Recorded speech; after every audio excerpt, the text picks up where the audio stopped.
Story 1, going back to college. I had 3 kids, one still breastfeeding, and I decided I needed to go back to school. I picked nursing, and it was the right choice. Story 2, deciding to commit to a long-distance relationship with my high school sweetheart instead of breaking up when I went to college. She's sitting next to me on the couch now, 20 years later, drinking coffee while our younger child is getting ready for school. Story 3, I married late at 48, but definitely well. She is my best friend, and life is better when you are a team and have each other's back. Story 4, going to medical school. I absolutely love my job. I love getting to help people, being there for them in their worst moments, and witnessing some of the best moments. There's nothing like the moment when you hand a woman her newly born baby. That expression is amazing. Story 5, becoming a flight attendant. For someone with a general education development certificate and not a lot of prospects, it allowed me to see the world and make a comfortable life for myself. Story 6, starting the working student job. After about 8 months, they gave me a really good job with only a bachelor's degree. They said, "You can go for the master's if you want, but we want you now too." Story 7, ending a very toxic relationship that almost led to physical fights with my partner, who treated me very badly and belittled me. Since that day, I am very happy. I feel so free and content with everything. I can go out and enjoy myself without worrying about the other person getting angry over something insignificant. I can come home peacefully without arguing with anyone and be at peace. Story 8, getting off drugs. I'm nowhere near where I wish I was, but at least I'm not on meth, and I get to live with my kids again. Having them is worth all of it. Story 9, I've never picked up the guitar and thought, that was a waste of time. The best decision, in my opinion, is to reach what the Japanese call ma, which is nothingness, the quieting of the mind. Story 10, going on placement again just weeks after having failed my last placement of my speech pathology degree. I was devastated.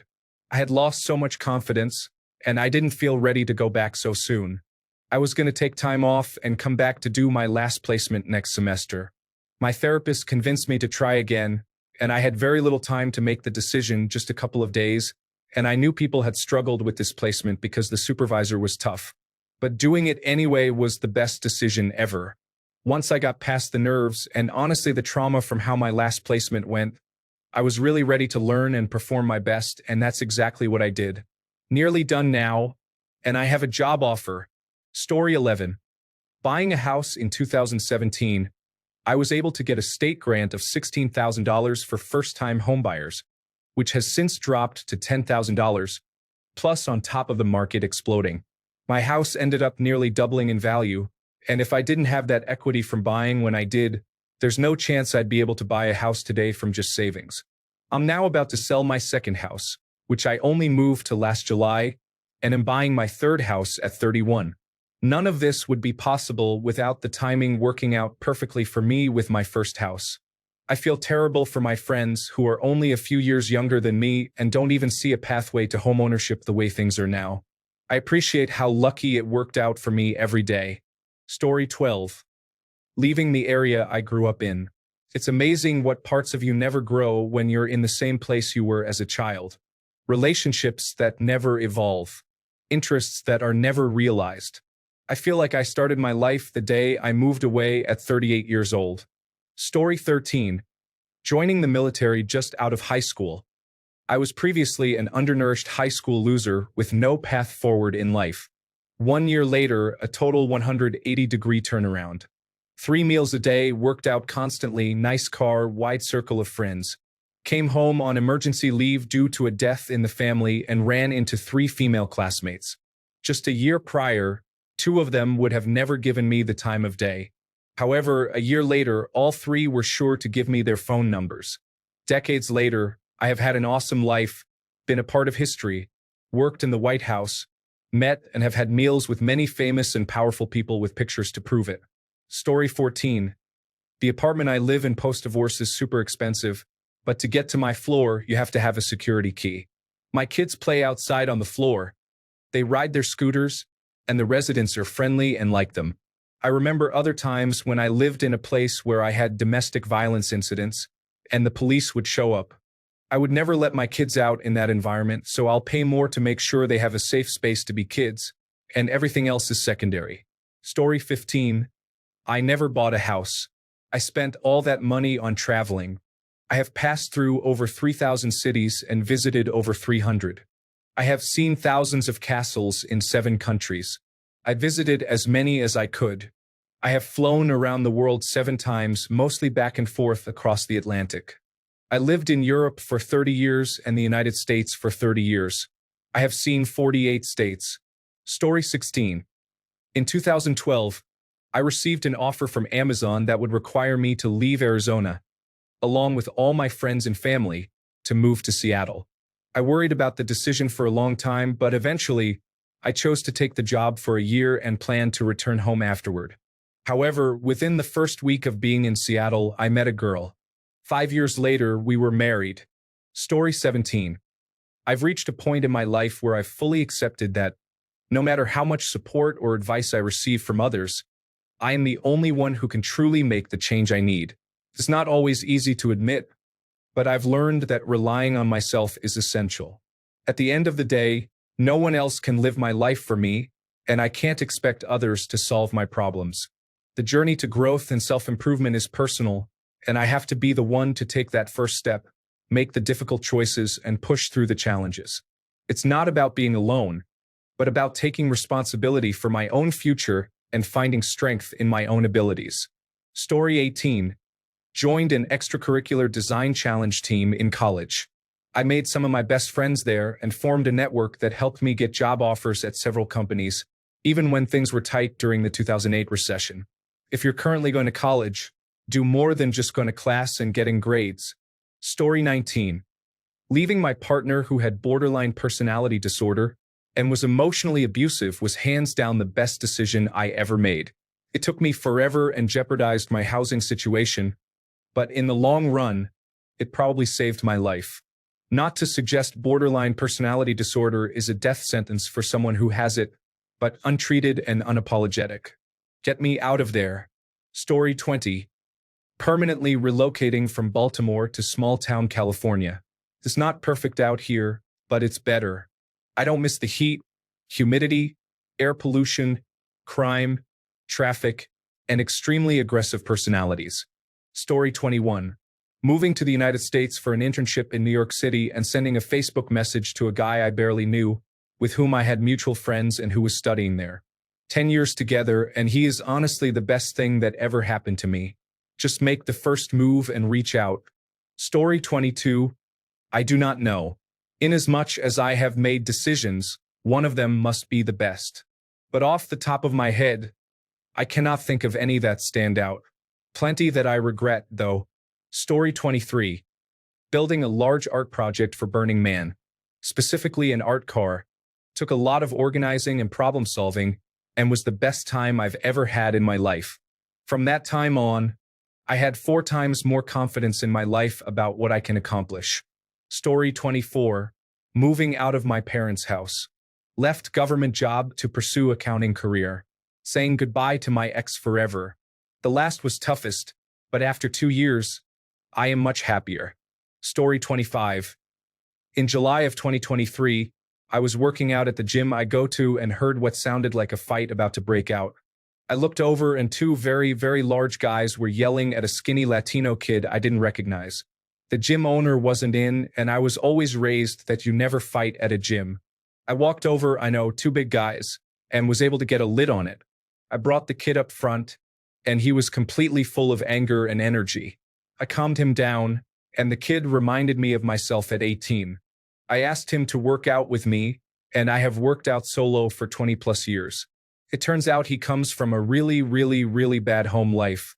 Dad had left a few years prior, and mom was basically a junkie. I ended up paying for his gym dues, taking him to breakfast after training, buying some groceries, etc. Well, I assumed he was 18 and had just graduated high school, but in actuality, he was 17 and stopped going after junior year. He had been a straight-A student, and when Dad left, he went down a bad rabbit hole. It took me a couple of weeks and working with his mom and protective services to get him back into school. He did amazing at alternative school and actually scored a 31 on the ACT. Well, flash forward to now, and he's going to junior college and getting damn near straight A's. He splits his week between my home and his mother's place. During the summer, he basically stays with me. We have talked about adoption, but I'm afraid adopting him at the moment will screw up his scholarship, and it would be great to do later down the road. He is amazing with my 2 kids from when I was married, 13 and 11, and has blended into the family really well. Like really well. Everyone deserves a chance, and I'm glad he's making the most of his. I don't know what I've done to be so lucky, but I'm really happy this happened to play out the way it did. Story 26. A few of them, honestly. Putting the knife away when I was 14, thinking my life was over. Accepting the offer to see my estranged brother and sister-in-law for dinner after many years of being apart. And knocking on the door of my former roommate, now best friend's door. Story 27. About 6 years ago, I walked into a microbrewery to meet some friends. I didn't want to go. Turns out, the love of my life was the musician playing in the back room. Story 28. When cryptocurrency was starting in 2016, my coworkers were so crazy about it. I bowed out. A month later, it was still doing wild. So, I caved and decided I wanted to see what was up. A guy in Dallas had a mega mining warehouse. I went to look at it and wrote down every part needed and which company made the parts. I narrowed it down to NVIDIA and Intel. I took my savings plus my 401k and consolidated it, putting 80% in NVIDIA, around $50,000, and the rest in Intel. I cashed out half of my NVIDIA last year, and the other half is riding. Artificial intelligence helped me, but it was a good bet. Story 29. No contact with my mother. I feel guilty every single day still when I should not, and she still tries to text me once a year. But I will not give in. My mental health comes first, and I am doing a lot better without her. Story 30. Betting on me and myself. Ditching people and relationships that dragged me down. Learning how to exist by myself and revving up my abilities to monetize my present and my future. Story 31. Quit my pretty well-paying factory job. I'm not criticizing anyone who is a worker or enjoys that type of work, but it literally broke me down. I got diagnosed with post-traumatic stress disorder and some other issues, and it affected how I was around people. I started therapy and have been going regularly for well over a year now. I feel like I'm slowly becoming my old self again. My family has also noticed some improvement, so I'm happy about that.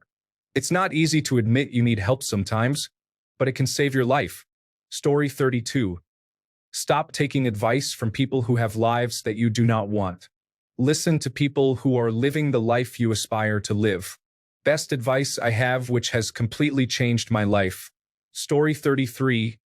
I recently quit drinking. I feel absolutely amazing instead of tired and always craving my next drink. It was strange to watch the World Series, several football games, and a highly stressful election without alcohol. It was nice. I always had to have a drink while doing something to enhance the experience. In hindsight, it turns out that drinking just dulls the experience, not enhances it. For those who are afraid to be sober, don't be. Life gets better, trust me. Story 34. Going backpacking. I was stuck in life at the time and took a leap of faith and booked a flight across the world. Greatest decision, totally inspired me and my life after that point, and that was 12 years ago now. Story 35. A lot of good decisions, but one that comes to mind is cutting the most toxic person I have ever met out of my life. I learned and grew a lot, but almost lost myself there. Phew. Story 36. Bought a Lumix GX80 back in 2017. It made me go out and find cool places to get cool photos. I upgraded to a Lumix S5 last year and got some fantastic photos from El Caminito del Rey this spring. I got a 100 to 400 super telephoto lens last year, and it is great, if a bit slow. I am considering getting a Sigma FP and a Sony A7 IV to complement my equipment. Story 37. Moving my child from a daycare to a different preschool across town. This sounds insignificant, but my husband and I spent 4 years hating the daycare but were stuck because we couldn't get a spot anywhere else. When we made the change, it was like an instant weight off our shoulders. We loved the new school, probably how some feel when they quit a toxic job. Story 38. Transitioning gave me reasons to live, taught me to pick myself. Before, I was so conditioned to do what others wanted from me, and it led me into abusive relationships and toxic friendships. Then I had a good therapist who told me I needed to start thinking about what I wanted and picking that. I realized I didn't want to be a woman anymore. I didn't want what I was told to do. I wanted to be a man of sorts. I was on hormones within a few months, changing my documents, and every choice I made then was for me and what I needed. No one else had ever put me first. Now it's been 11 years, and my life is brighter and fuller than ever. I have amazing friends, a wonderful husband, a career that serves me well, and a lot of love for myself. Medical transitioning gave me a life I couldn't have imagined for myself. Regardless of the political landscape, I'd pick this again and again in every life. Story 39. Moving to Central America 6 years ago, the amount of love and friendships that I have built, and a sense of community that I have never experienced in the United States, is something I did not expect. I also learned another language as a side effect, which is a huge advantage and opens up much more communication.